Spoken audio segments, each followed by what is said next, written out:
Que saudade de alguns anos atrás, meus irmãos. E eu não estou falando nem de muitos anos, não. Eu digo isso e a maioria dos inscritos aqui pode explicar a você o porquê nós pensamos assim.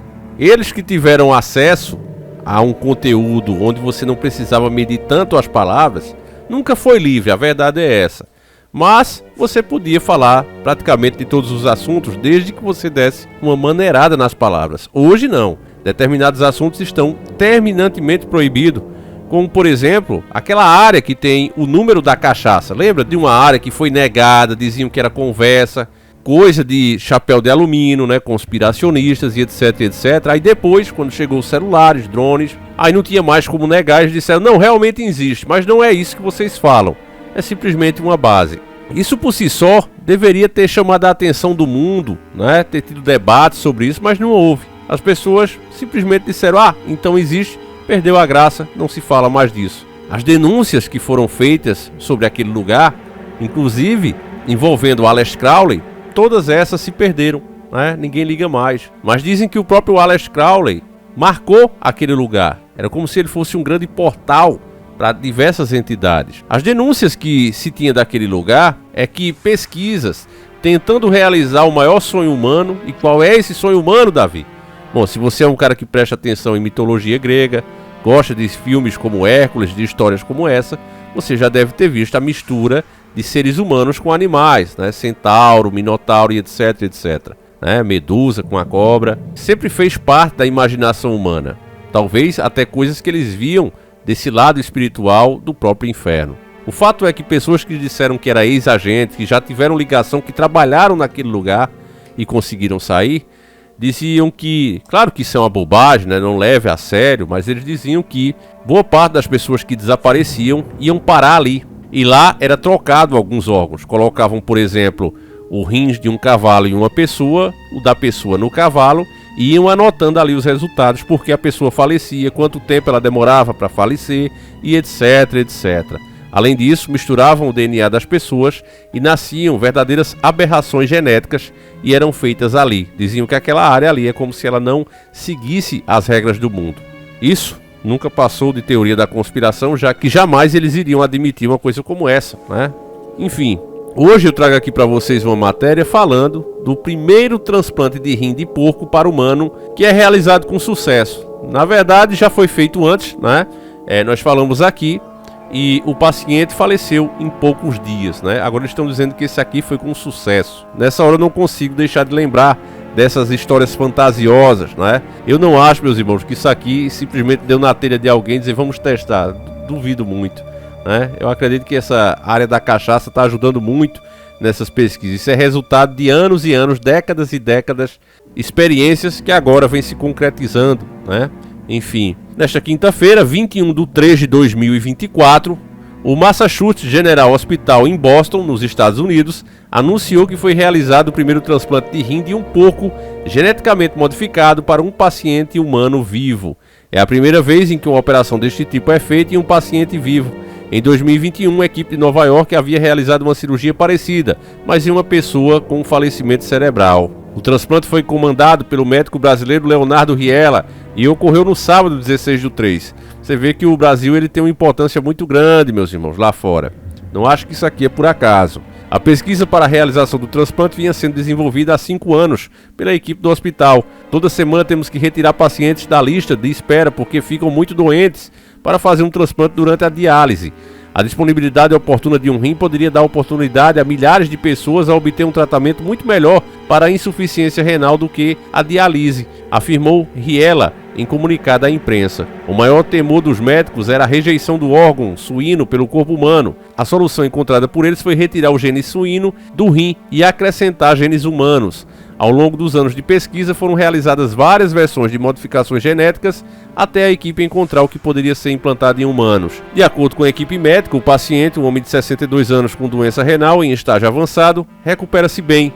Ele vive com diabetes tipo 2 e hipertensão e fazia diálise há 7 anos. O paciente chegou a receber um transplante de rim em 2018, mas o órgão falhou em 2023 e ele voltou a fazer a diálise. Agora ele ainda está internado em Boston, mas a expectativa é que tenha alta nos próximos dias, pois não teve complicações.